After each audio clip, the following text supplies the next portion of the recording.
surat utang jangka menengah maupun jangka panjang yang dapat diperjualbelikan. Obligasi berisi janji dari pihak yang menerbitkan saham untuk membayar imbalan berupa bunga pada periode tertentu dan melunasi pokok utang pada akhir waktu yang telah ditentukan kepada pihak pembeli obligasi tersebut. Jenis-jenis obligasi ada 4. Yang pertama, obligasi korporasi, obligasi yang dikeluarkan oleh perusahaan swasta untuk memenuhi kebutuhan modal dan investasi. Yang kedua, obligasi pemerintah, obligasi yang dikeluarkan oleh pemerintah pusat atau daerah untuk membiayai proyek dan kegiatan negara. Yang ketiga, obligasi konversi, obligasi yang dapat diubah menjadi saham perusahaan pada masa tertentu. Yang keempat, obligasi sukuk, obligasi yang berbasis prinsip syariah dan memberikan bagi hasil kepada investor. Proses penilaian obligasi dibagi menjadi 3. 1. Analisis emiten, menganalisis keuangan dan kinerja emiten obligasi untuk menilai kelayakan investasi. 2. Penilaian risiko, mengidentifikasi dan menilai risiko yang terkait dengan obligasi yang akan dibeli. 3.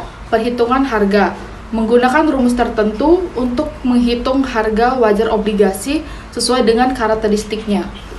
Faktor-faktor yang mempengaruhi harga obligasi dibagi menjadi 4. 1. Suku bunga. Tingkat suku bunga pasar yang berlaku dapat mempengaruhi harga obligasi. 2. Risiko kredit. Pendapatan tergantung pada kualitas kredit emiten obligasi. 3. Jangka waktu. Durasi obligasi dapat mempengaruhi besar kecilnya perubahan harga seiring berjalannya waktu. 4. Likuiditas. Ketersediaan pembeli dan penjual di pasar dapat berdampak pada harga dan perdagangan obligasi. Adapun metode penilaian obligasi. Yang pertama, metode diskonto.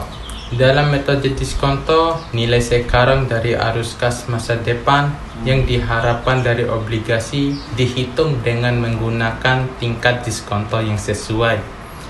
Tingkat diskonto ini mencerminkan suku bunga yang diharapkan atau yang diinginkan oleh investor. Nilai sekarang dari arus kas tersebut kemudian dijumlahkan untuk mendapatkan nilai sekarang total dari obligasi. Yang kedua, metode perbandingan. Metode perbandingan melibatkan atau membandingkan obligasi yang akan dinilai dengan obligasi serupa yang telah diterbitkan dan diperdagangkan di pasar. Informasi dari obligasi sejenis dapat digunakan untuk menentukan nilai yang adil untuk obligasi yang dinilai. Yang ketiga, metode pendapatan. Metode ini mempertimbangkan arus kas yang dihasilkan oleh obligasi selama masa berlakunya. Nilai obligasi dihitung berdasarkan pendapatan yang diharapkan diterima oleh pemegang obligasi selama masa keterlambatan. Tingkat bunga yang digunakan dalam perhitungan dapat mencerminkan tingkat bunga pasar atau tingkat bunga yang ditentukan dalam perjanjian obligasi. Contoh metode penilaian obligasi. Yang pertama ada obligasi X, yaitu rincian obligasi yang perhitungan harga berdasarkan metode diskonto dan perbandingan. Yang kedua ada obligasi Y, yaitu rincian obligasi yang perhitungan harga berdasarkan metode pendapatan. Yang ketiga obligasi Z, yaitu rincian obligasi dan perhitungan harga berdasarkan kombinasi metode diskonto dan pendapatan. Contoh perhitungan penilaian obligasi yaitu misalkan Anda memiliki obligasi dengan nilai nominal atau par value sebesar $1.000. Tingkat kupon atau kupon rate-nya 5% dan jangka waktu selama 3 tahun. Kupon dibayar setiap tahun. Yang pertama, hitung kupon tahunan. Kupon tahunan sama dengan nilai nominal dikali dengan tingkat kupon. Kupon tahunan sama dengan $1.000 dikali 0,05 hasilnya $50. Yang kedua, hitung total pengembalian kupon selama jangka waktu, yaitu total kupon sama dengan kupon tahunan dikali dengan jangka waktu. Total kupon sama dengan $50 dikali 3 sama dengan $150.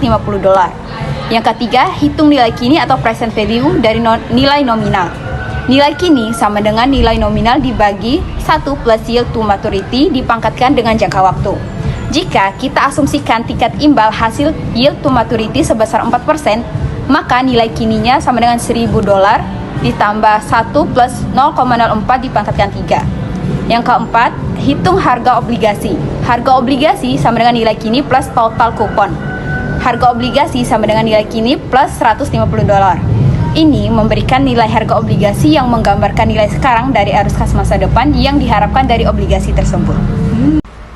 Ada 3 kesimpulan dan rekomendasi dari obligasi. Yang pertama, obligasi adalah alternatif investasi yang menawarkan potensi penghasilan tetap.